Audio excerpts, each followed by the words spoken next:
So I was a senior in high school, it was like 8 o'clock. No, it wasn't that bad. But anyhow, hey,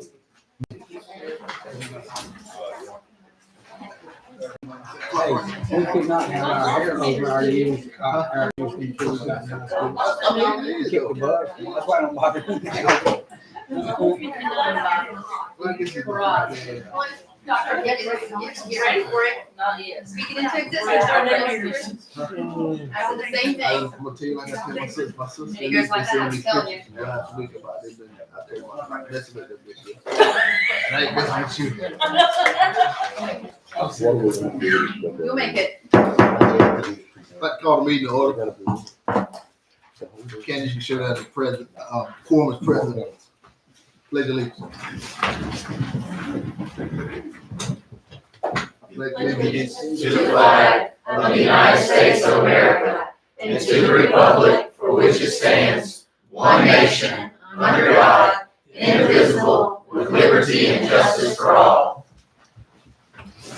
That was just the night before election, you can tell. I said it was some You can tell it's the night before election. Hey, Larry. Hey, girl. Hey, Mr. Bennett. approval of October 7 minutes. Got a motion? I'll second. Got a second? All in favor? Approval November 4th board agenda. Got a motion? Second. Got a second? All in favor? All right. Motion carried. All right, teacher attendance recognition. All right. So Jones County Public Schools continues to honor the school with the lowest average number of teacher absences each quarter. And for the first quarter, with the highest attendance rate for the first quarter was teachers at Comfort Elementary. So we'd like to present them with our traveling trophy. Back to Comfort from last semester. Yeah, oh, you know, Stuart. Come on.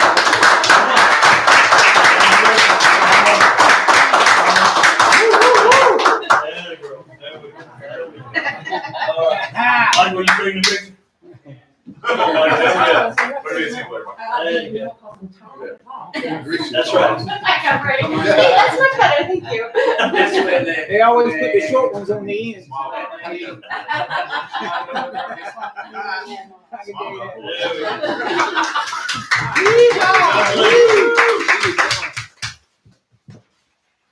Congratulations. Yes, great work. We're gonna rename that award the Golden Carrot. Good to see you. Hey, that was one of the best ideas you've had. I'm astonished that we even made it.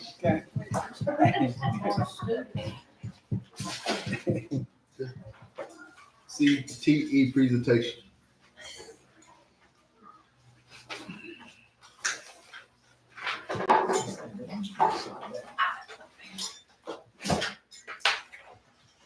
Good evening, fellow board members.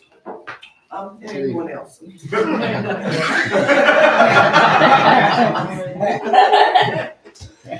Ideas are worth nothing unless backed by application. The smallest of implementations is always worth more than the grandest of intentions. This quote comes from Robin Shamar, author of the 5 a.m. book club. The meaning of this quote made me ponder on the recipient of this plaque, who is being recognized for his contribution to a particular curriculum. We're so grateful for his desire to engage in and develop outside of his program of study. NCDPI is oftentimes looking for teachers to assist them in curriculum development. Mr. Stephen Perry, automotive teacher at Jones Senior High School, was granted the opportunity to reside on the Career Exploration Curriculum Development Team at DPI. His efforts were just a mere intention, but an idea to assist the students across the state of North Carolina on preparing for the workforce. So today, we want to say thank you for a job well done and for representing Jones County Public Schools. Come on up, Mr. Perry.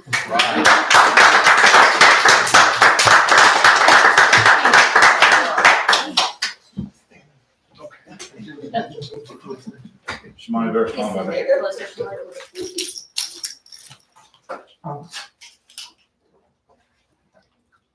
Read. I can't say it in so long.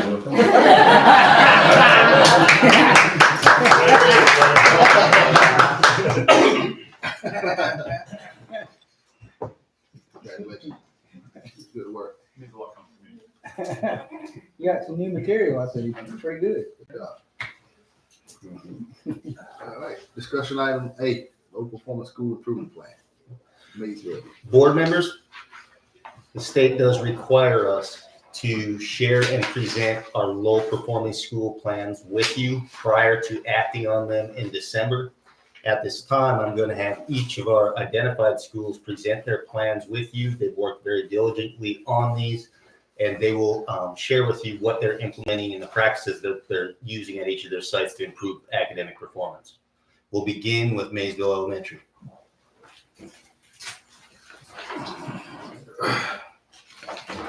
Good evening. I proudly stand before you again, representing Maysville Elementary School.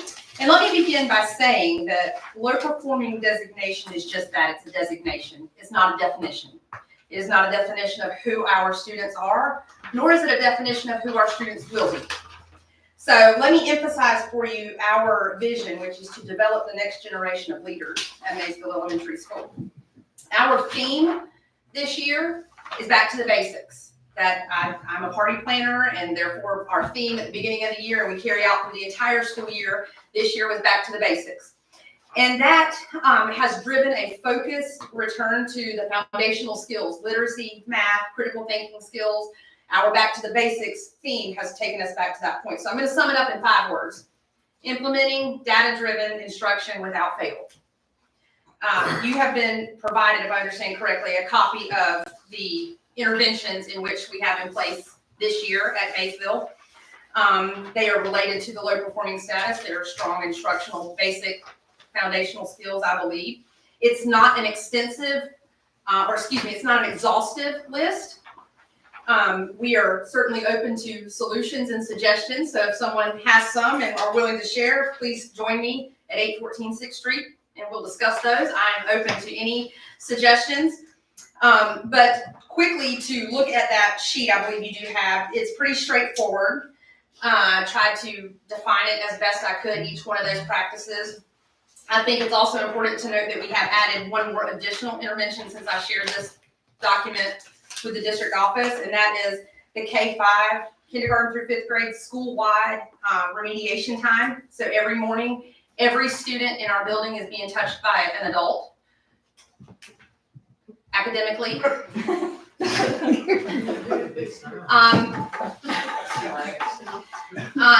Because even if you have a child who is performing above grade level, there is still an area in which they can benefit from remediation.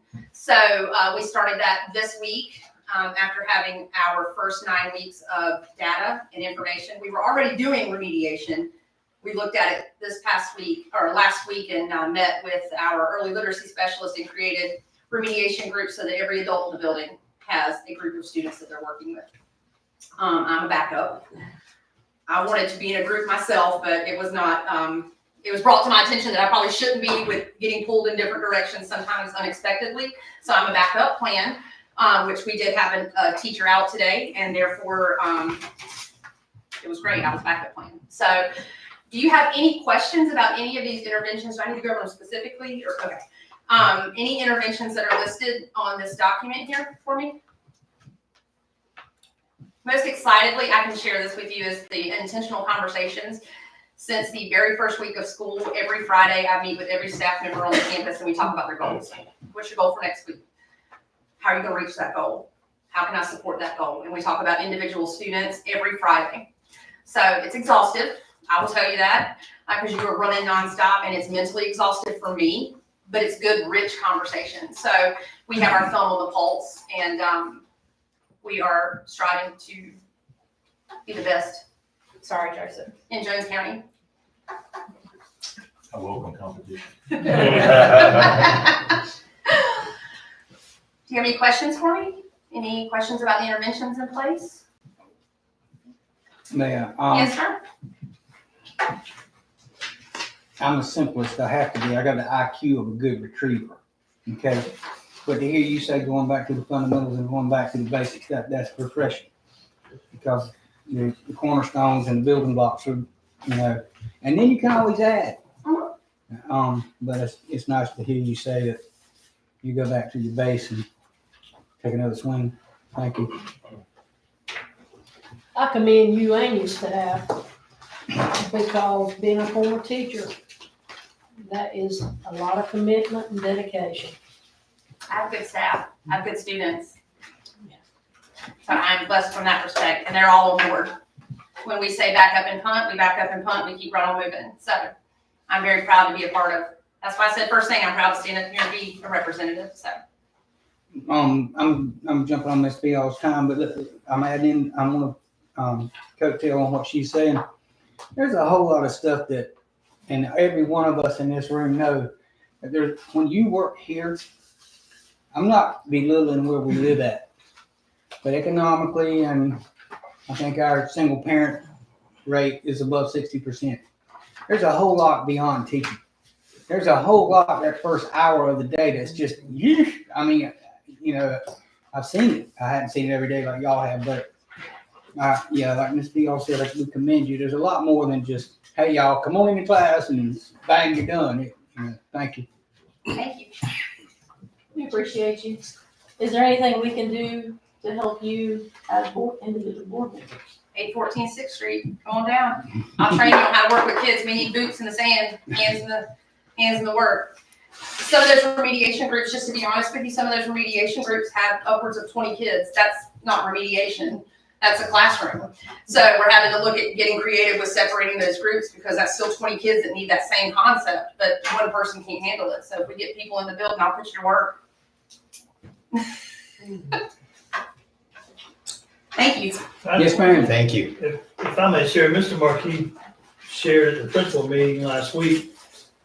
You heard Dr. Gillis mention goals and meeting with each teacher and having intentional conversations. One thing that she's doing, she and her staff are doing, is every Wednesday morning, they do WIG Wednesdays, where they recognize students for achieving those goals each week. And so everybody gives a shout out, you know, she calls names, they stand up, everybody claps. Last week in particular, one student, she called her name, they stood up, she recognized them for achieving their goal. And one of the kindergartners said to the third grader, you know, way to go, and called his name. And that was just powerful to us that, you know, the children are getting into it to that point. So you're not just having these goals, but you're also recognizing that's just. Every Wednesday morning at 8 a.m. If you're in the area, come on by.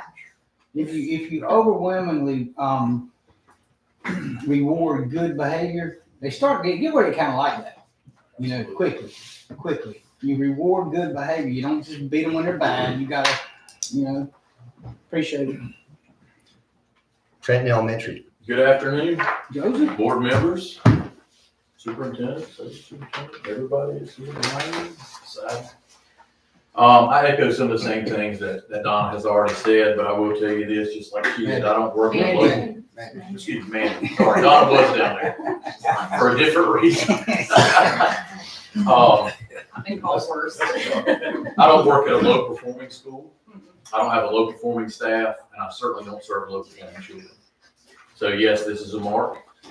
We don't like that mark, and we're going to do everything we can to get out of it. So what are we going to do? We've got 4 main pillars along with some other things as well. First off, we're going to have grade level classroom school boards, and we do. I want to thank Mr. Marquis, Mr. Whittington for leading that. That's something that we've talked about through Leader and me in our principals meetings, and it's very, very effective when done intentionally throughout the building. So everybody keeps a scoreboard. What standards are we working on this week? What module are we working on this week? And how are our students stacking up against that module? Are we getting to 80% proficiency? And if we're not, what are we going to do about it? How are we going to reteach, differentiate, or remediate? Number 2 is Gator Games. And so we changed the name a little bit, but the fundamentals are the same. It's remediation, and it's high quality remediation. So we have K2 that does their remediation in the afternoon, and it goes around skill gaps. Okay. And then we do 3-5 remediation with Ms. Rieger, and she's pulling kids based on standards and what they're doing well and what they're not doing well. Our Leader and Me data notebooks are very, very effective as well. We just had open house PTO elections the other night, which was fantastic. We did elect a new slate of officers, had pretty good participation.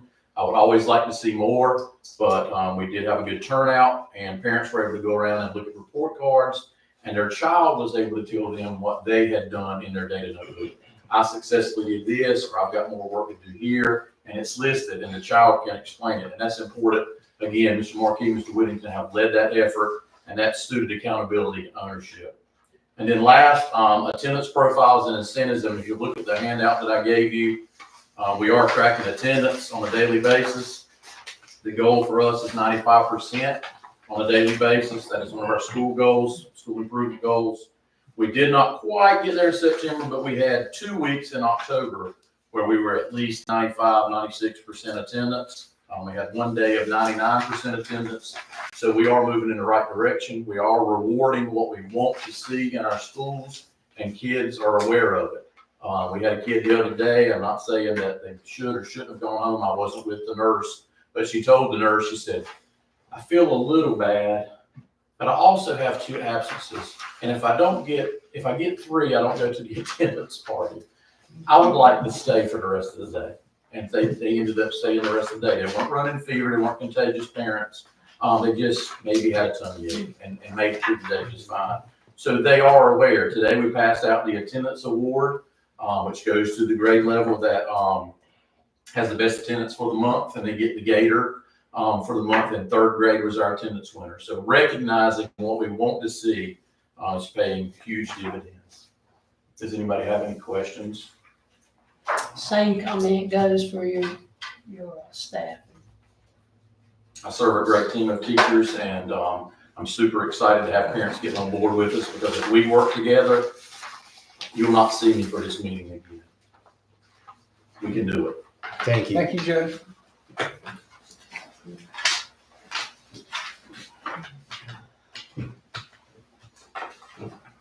Discussion item B, department updates. Good evening, families, friends at home, and those of you that have joined us tonight.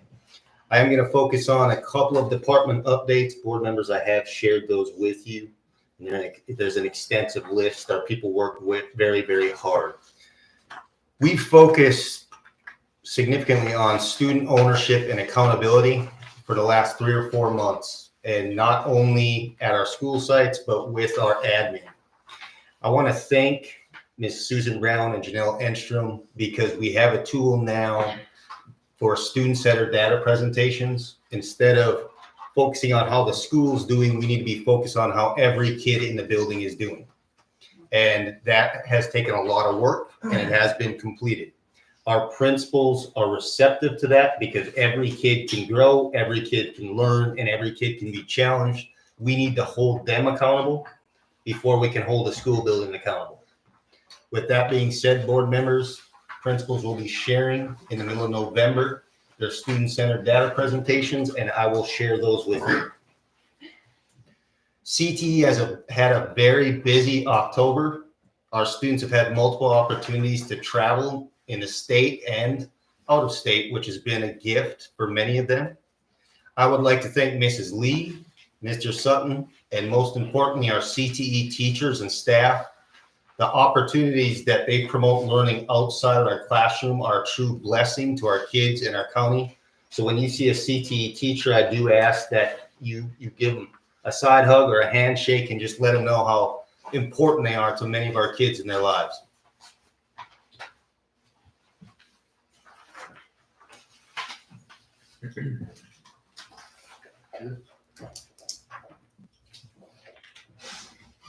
Discussion.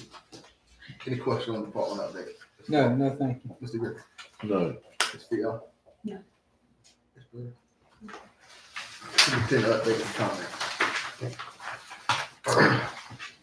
Our highlights this week: the Daughters of the American Revolution has partnered with Jones County Public Schools to provide colonial history to our 4th grade students at every elementary site. It was really interesting today. I know that they went to Maysville this morning and Paulsville this afternoon, and students had the opportunity to try on colonial clothing, discuss what type of currency was used in the 1700s, what types of foods were eaten. If you'd like to see the same event happen tomorrow, they will be at Trenton Elementary at 9:30 a.m. and Comfort Elementary at 1:30 p.m. And it's a really gift for our students. We're very thankful that we partnered with this nonprofit. It costs us not $1, and it goes a long way with our students. I'm very thankful to Adrian Smith from Jones County Government and Kyle Smith from Jones County Government, the Jones County manager. For the first time in a long time, student physicals will be able to be done in partnership with the health department at Jones Senior High School, so our students will not have to travel, not need a vehicle, and not have to commute to outside counties to get their physicals performed. And I'm very thankful for this partnership. Mr. Blango and our masonry students have done a lot of work, but most recently, they helped the sheriff's department lay brick and fix some steps and other molding outside of the sheriff's department. The sheriff's department is very, very thankful, and it was a wonderful learning opportunity for our students. I'm pleased to announce that every school has received Bright Ideas grant funding from Jones Onslow Electrical Cooperative with a total of $22,500. And that's our teachers work very, very hard submitting grants. And I'm very pleased that every one of our grants that was submitted was selected. So that's outstanding work by our staff. Finally, in regard to highlights, FFA National Convention, Miss Mary Murphy and Mr. Taylor brought our students to Indianapolis for the Nationals. We did have a student, Caitlin Crompton, medaled nationally with a silver. That's an extreme accomplishment. So if you have the opportunity to see her, make sure that we're very, very proud of her as a school district. As we look ahead, next week is Veterans Day. At Comfort, there will be a Veterans Day program November 6th at Comfort Elementary. It will be in the evening. There's also a fall curriculum night next week, November 12th at Jones Senior High School. Football season is now over. I'm sorry, Mr. Perry, but it's time to move on to basketball season. And within a couple weeks, the girls and boys basketball season opener is on the same evening, which is probably going to be a really good event for our students. That's November 18th at Jones Senior High School. To parents, the end of this month, it is Thanksgiving. We have to remember our students will not be in class the 27th, 28th, and 29th. The 27th is an optional work day for staff. That gives them time to tidy up before we go into Thanksgiving break.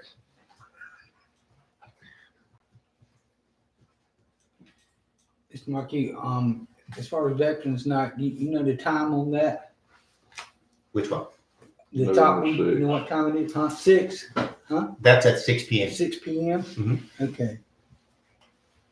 The fall curriculum night at Jones Senior is also in the 6. evening at 5. Yeah.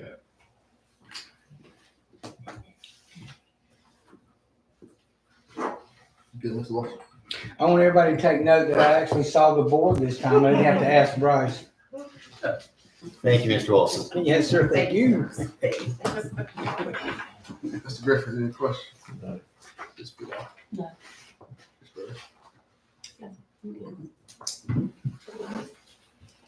Thank you. Action item 8, auditor report. Good evening, board members. Evening. Mr. Markey, hope you're all doing well this evening. Each of you should have a bound copy of the June 30th, 2024 audited financial statements that we have issued. And just to kind of recap, that financial statements cover 2 main areas that we audit and are required to issue reports on. The first being the financial section, which covers the first 57 pages of the report, followed by the compliance section starting on page 58. There'll just be a couple of pages of financial information I'll ask you to turn to and plan to go over.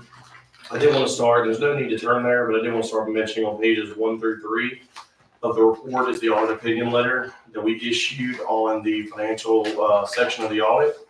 We are happy to report that it is a clean, unmodified opinion, which means that we feel the financial information included in the report is reliable and free of any material misstatements. And that's exactly what you want. That's the best level report that you can get. Now, the first page I would ask you to turn to would be page 13, and we'll look at Exhibit 3. So while you turn there, Exhibits 3 and 4 are essentially the balance sheet and income statement for all of your governmental funds. These schedules show the fund balances and fund activities on a fund-by-fund basis.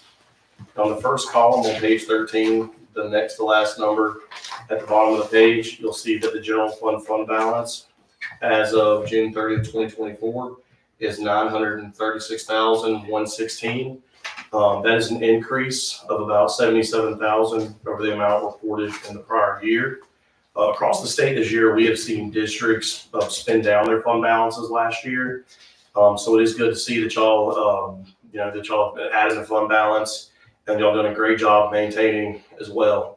Even though y'all did originally spend about, I think it was $300,000 to balance the budget. However, none of that was needed, and like I said, y'all added $77,000 fund balance, and that's great to hear. Great to see as we've emphasized over the past several years with the federal COVID relief funds, which have now expired. We mentioned that rising cost, inflation, minimum wage increases, those are all going to weigh more heavily now on school systems. So we continue to emphasize the importance of maintaining a good fund balance and fund balance reserve, cash reserves, just in case, and again to combat those increases. But overall, these funds do appear to be in good financial condition with good fund balance as of and cash reserves as of June 30th, 2024. Are there any questions for me? Or I don't want to move. I'm sorry. Read the other. State school fund ended with a fund balance of $87,804. Other specific revenue ended with a fund balance of $800,656. Capital outlay with $2,504,075, and then individual schools with $208,087. Are there any questions for me at all? Okay. The next page I ask you to look at would be page 57, and we'll look at the school food service fund. And you'll see, and much like the last schedule, this shows the revenues, expenses, and change in net position or fund balance for the school food service fund. And about 3/4 of the way down the page in the middle column, you'll see that the program reported a loss for the year of $16,686. In the previous year, the district reported a profit of $33,000. So that is a year-over-year decline of about $50,000. And that decline in profitability was primarily due to the fact that although expenses were slightly reduced by about $2,500, revenues declined approximately $52,000. So that's what led to that. But cash balances at the end of the year were $355,000, which was an increase of about $5,000 over the prior year. So overall, the program does appear to be in good financial condition as of June 30th, 2024. Any questions? And then starting on page 58 is the first of 3 letters that we issued related to our compliance testing over the board's internal controls and expenditures of federal and state grant awards.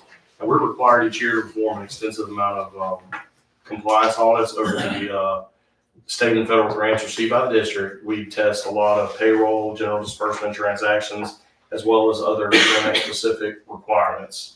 And we are happy to report that all 3 of these letters are clean, unmodified reports, which means there were no internal control weaknesses, there were no findings or question costs reflected in any of these letters. Basically, these letters let you know that we did not note any improper use of grant funds, and we feel that the district's finances appear to have been spent in accordance with budgets approved by the Board of Education.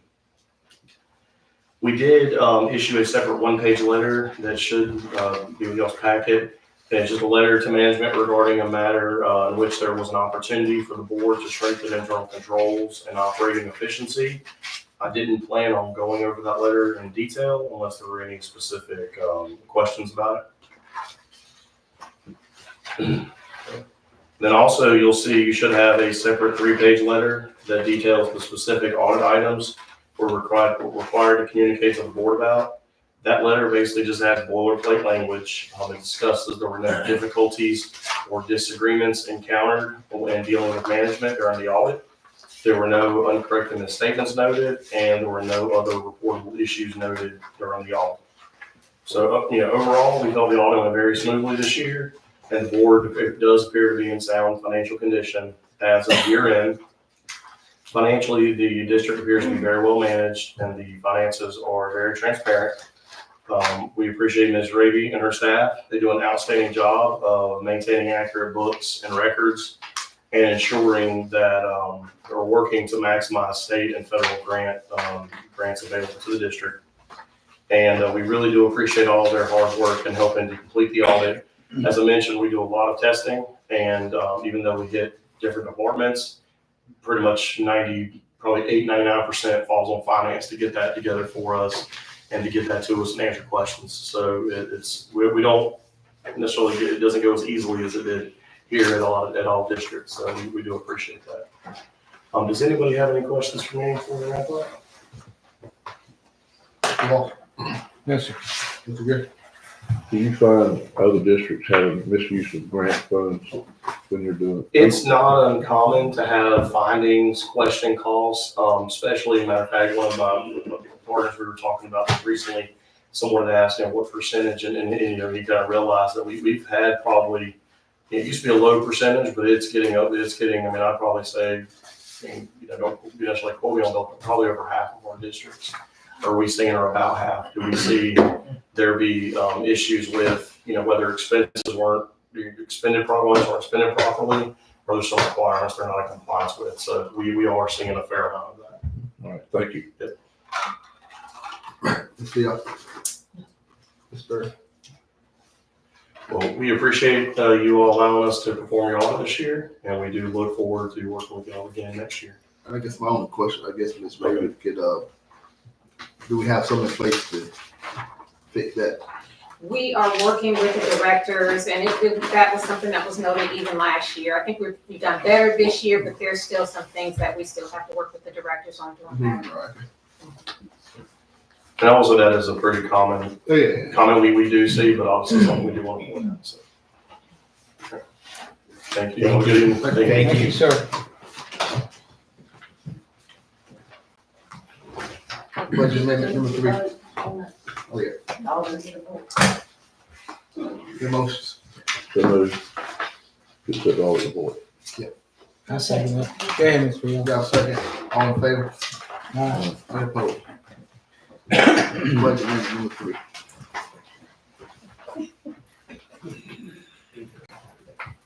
Good evening, board members. I presented to you a request for approval of budget amendment number 3. Our budget did change slightly since the last report that the board approved, which was on September 9th. We did have some additional allocations that we've received through the state, which caused our state budget to increase by about $170,000. And those increases came across 3 or 4 different PRCs, 2 of them being specific guaranteed allotments that the state provides to the district to assist with annual leave payout, substitutes for those teachers who aren't paid parental leave, those sorts of expenses. And then we also received 2 additional allotments for PRC 085, which is for our early literacy support for our K-3 students, and then our school connectivity, which helps us pay for our broadband expenses for the district. In addition to the state funding increase, we received $807,000 increase in our federal allotment. Right now, the federal government is still allocating our federal funds, so this is really a small portion of what we anticipate we'll be receiving for this year. Their fiscal year actually starts in October, so we anticipate in the next couple of months receiving the majority of our federal funding. But in the last couple of months, we did receive an additional $807,000.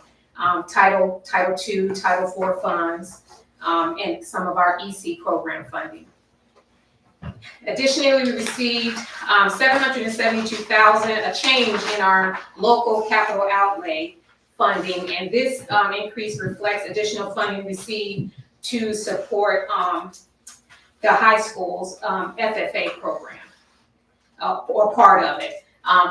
The biggest portion of that capital outlay is the amount that we received from the county through the county's local budget, because there was an increase in the amount that has to be paid for the new school buildings lease for this year, starting in this year.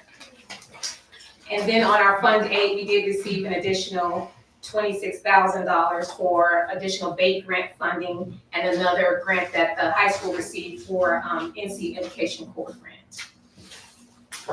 Is there any questions? Are there any questions on budget amendment number 3? Ms. Reedy, on athletics, I know this is the beginning budget balance. It's $103,767. I'm on the wrong page. Can we that's fast first? We haven't got that. I'm sorry. I was being too, Okay, a little bit. Sorry. Yeah. I thought we'd already Not covered. yet. Sorry, Ms. Reedy. Any questions? I'm not. Take a motion. So moved to adopt it. Got a motion? Second. Got a second. All in favor? Aye. Any opposed? You can answer your budget question now. On the second page of the budget amendment, The detail report? yes, Yeah. ma'am. Yes, sir. On the back page, athletics. The third page. Yeah. You're on the back page. It's the third It's page. the third page, yes, ma'am, my bad. 103,767, 48.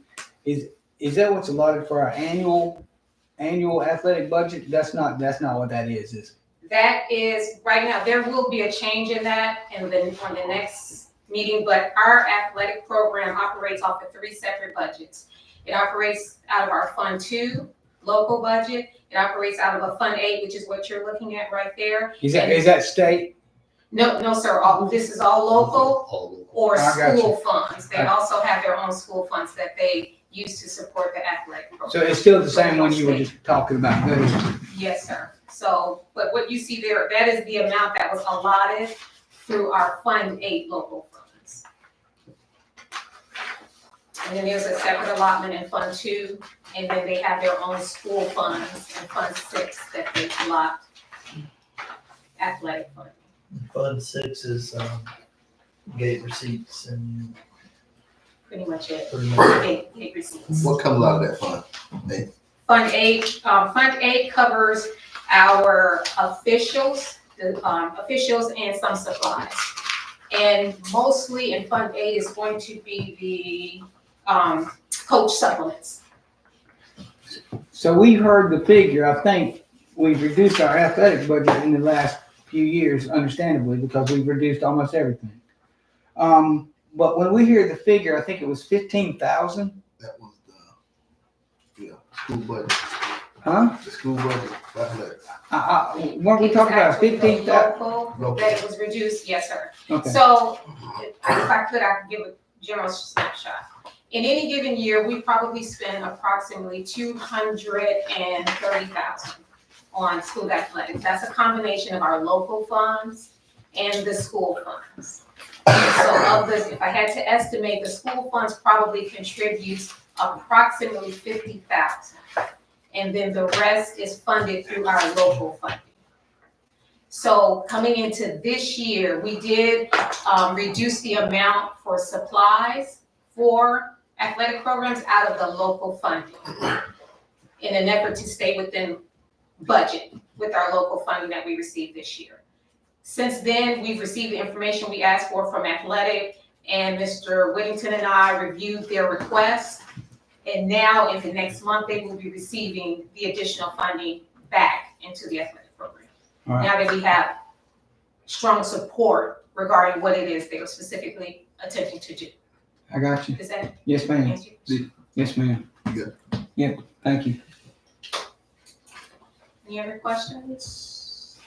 The goal moving forward is to go to more of a zero-based budget model, that every coach will submit their athletic, what their requests are for the year for each sport.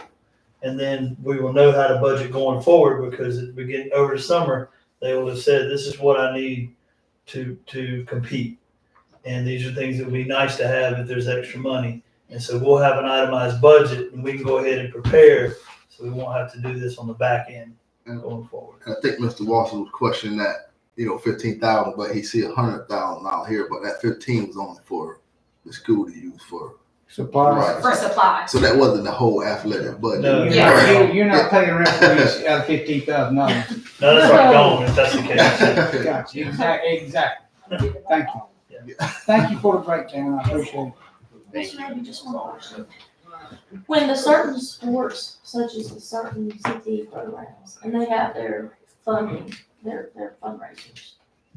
Say football had their fundraiser, cheerleading had their fundraiser, whatever. Their monies that they work to get stays in their budget. That's correct, yes, ma'am.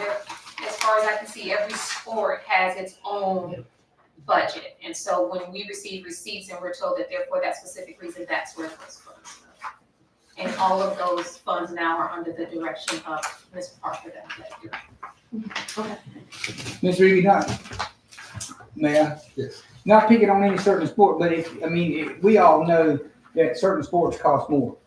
It's just the material that goes into it. So what you just said is refreshing to know that if you got one sport that really produces as far as fundraisers and supports itself, that the more you work, the more you get. I can appreciate that. It hadn't always been that way when I was coaching. If you had a good year of fundraising, it got spread out amongst the athletic budget. And I understand that because it was a bad situation. But anyway, I appreciate you. Oh, and thank you for the audit. Yes, sir. Very Yeah, good. that was definitely a team effort across the district, so. Yes, ma'am. Thank you. Thank you. Mr. Griffin, got anything? No. Yeah. Good. Fall PLS update. Mr. Chairman, members of the board, this would be the second reading of the fall PLS update you received last month, and then again, I think we provided another copy tonight. I don't know if you had any questions about any of these particular policy updates. The ones we highlighted last time in particular were remote participation in board meetings and graduation requirements were the two we kind of highlighted that were more pertinent.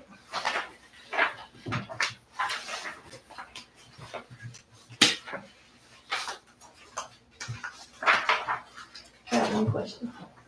So I know the state graduation requirements changed and the district has no ruling over increasing those credits. So what about these early graduates that receive all their credits and decide to leave in December? Is that a district decision to perhaps, that you can not elect to let them graduate at that time? That actually, we cannot legally not allow them to graduate. However, in course planning, as a freshman and as a sophomore, that's when that conversation needs to be strategically planned. I just hate seeing these kids leaving in December and not taking full advantage of free courses that they can get.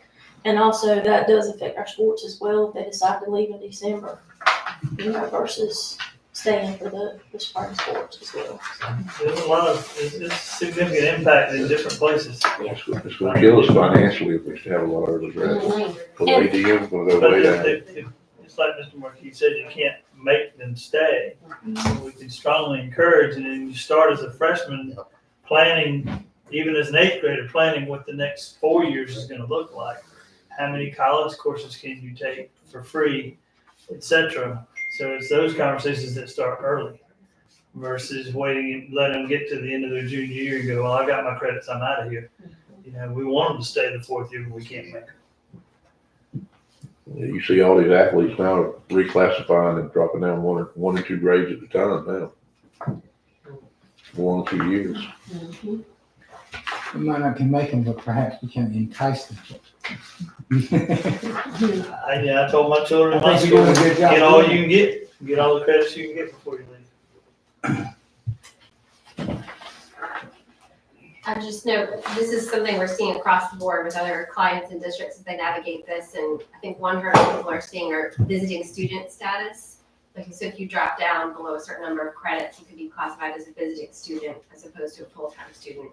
And so I think that is one area where you potentially have requirements to be fully enrolled. So you might not be requiring that to graduate, but to be a fully enrolled student, you have to carry so many classes, which could impact the athletic eligibility piece, but it's very challenging. Bang. If a student has got all his high school credits that where he graduates, say his Christmas or the first semester of junior year going to the second year, can they stay enrolled in school and take all college courses Yes. and not graduate until? Yes. Is that what we're trying to push? Absolutely. I mean, get all you can get. If you want to graduate, my thing is if a student wants to graduate at the end of their junior year with the required number of credits they have to have, then what's your plan? Because if you don't have a plan, why get out early? And that's part of that conversation as an eighth grader of let's go ahead and develop your plan now so you know that I'm going to be here for 4 years and I'm going to take all these courses. Are we working with the parents to make sure they're understanding this? Yes, that's my understanding. Because if we're not, we need to be. Oh, I agree, and I assure you those conversations are happening. This y'all hit on the key word, the four-letter word, free. As far as advanced, if you're starting to plan it, the freshman year, thank you. That's a good deal. Actually, I think that if you go back to when Heather was in school and probably when Billy's girls was in school, and I know when Majo was, they started, which Miss Reese mentioned today, starting in middle school. Mm-hmm. So they were able to build as they went. So those kids were already prepared to start taking those credits that would double as a college credit as they move forward. So I think if we get back into that role and we start back down here, then it's gonna trickle and work out like it used to be. What'd you say, 8th grade? The conversation has to start at a minimum 8th grade, if not before. Yes. Very good. Because we have some students that want to take college classes as soon as they're eligible, which means they would take some of the other courses in middle school. Well, the way we're set up now with the school, all in one school, this should be a great opportunity to try to really implement it like it needs to go forward. But you got them all right there, and everybody's familiar with everybody. Yes, sir. It should really roll with us if we do it right. Yes, sir. You make the more you can help what you're talking about right there, early college, making that woman right there happy. It's one of the big deals she's pushed. I appreciate it. It is because, the kids, they can get it for free. There you go. And if they can get an associate's degree or certification before they leave, and then they decide, hey, I went to college and, I'm not ready to be away from mom and daddy, they can still come back and use that certification to get a job or that associate's degree to get a job until they decide to, whatever they decide to do. And at least they got it for free, so that's my thing. You heard the other four-letter word plan. Very good. Yes, sir. Keep it moving, Mr. You Brown. good? Yes, sir. Motion. So moved to adopt. You got a motion? Second. That motion second. Any further discussion? All in favor? Any opposed? Public comment. Mr. Chairman, we have one person here for public comment, Ms. Nicole Jenkins, to speak on veterans services. Good evening, board members. How are you all doing? Everyone. So I'm so glad I was at this meeting. You guys hit on a lot of subjects that were interesting to me. So I do have some things to talk about with veteran services, but I have a couple other things too. Well, first and foremost, I want to thank Mr. Wilson and Mr. Shimada. Saw you at the middle school game last week. It's outstanding to see board members and teachers and staff. I saw Ms. Reese and Mr. Gadet also were there. And you're talking about the middle school. So I have to be honest, I did homeschool my son for several years, and this is his second year back into the public school system. So I may be fairly naive when I speak on this subject, but what I have seen, and my son has struggled for one reason or another. Middle school, everyone told me, was the hardest school years. Okay, on that, talking about being one unit here, the middle school, the high school. So I think there's two opinions on that. One, it's great because they are together and the opportunities are there. And two, it's not because middle school has got lost in between everything that's happening. And I see that in his academics and his sports. So he played football this year. I can't believe he played football this year. And I know high school is doing 8-man. So the football team for the middle school was hardly supported. And so the football team for middle school has no intention to continue playing for the high school because they had no support. And I know what we're trying to do is build up the high school football team. But if they're not supported in middle school, why would they want to play for high school? And I'm glad to hear that you're talking about how the program is going to move forward for like the college credits and stuff, but it probably needs to start as early as 6th grade. Like that might be a little ambitious because they are still kind of coming out of 5th grade, but definitely 7th grade. 8th grade may be almost too late too, because their mindset has already some of them have already established that they're not going to finish high school. Some of them have already just decided if they're not getting this, like I said, middle school's lost. And they're sort of, everybody focuses on elementary and their programs, and then everybody's focused on high school and what's important to them as they graduate. And middle school is just sort of lost. So that's just my opinion on that. Okay, the other thing, I'm gonna run out of time. Today, November 4th through November 11th, Operation Greenlight starts. Operation Greenlight is an initiative that started by the National Association of Counties. We're going to light up the government counties with a green light in order to show, basically it's a visual thank you to veterans for their service. So the government buildings will be lit up green, and if you're able, then put green light in your window somewhere or on your front porch between now and Veterans Day next Monday. The other thing I have is if you have not early voted, you need to vote tomorrow. The service of the military men and women have had a lot to do with our right to vote, so do support that. And the last thing, we have a Veterans Day event coming up on Saturday the 9th. I do have a copy of the program that I'm going to hand to you before I leave. It's from 12 to 3. We will be giving out barbecue plates. We have vendors. We have a ceremony planned. And hopefully everybody will join us. It is a nice event, and it's grown from last year to this year. Any questions on any of that before I hand you my little program and run away? No? I think I covered everything. Thank you so much.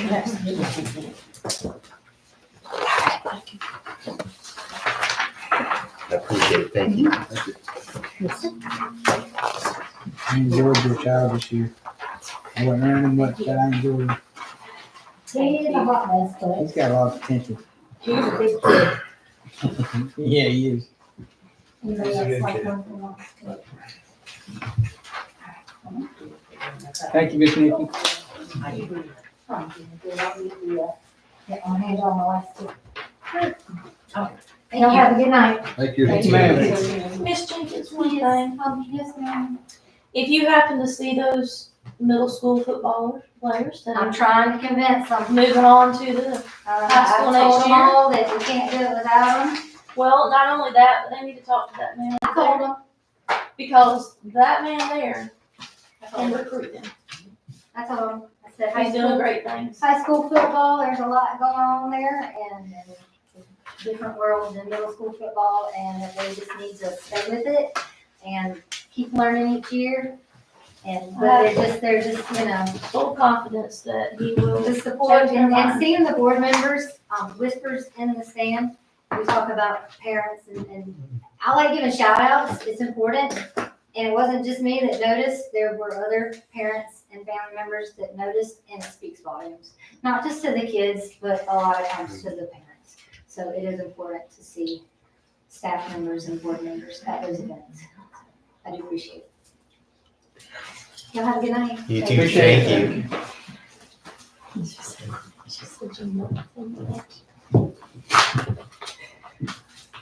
Thank everybody for coming. We're about to enter into closed session to discuss personnel matters, general statute 143, 318, 11A1.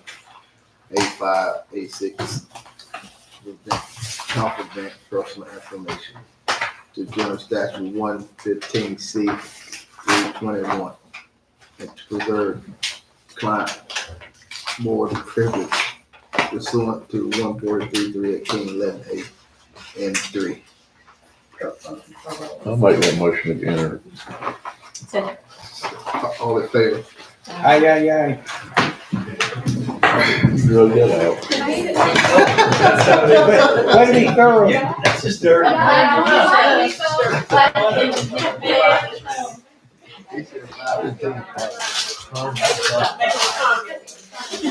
Perry gonna address That's that? why I make every motion.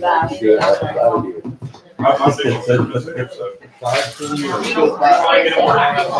Where you going?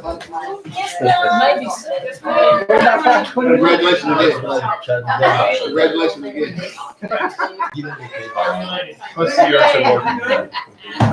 I'll give you a hug.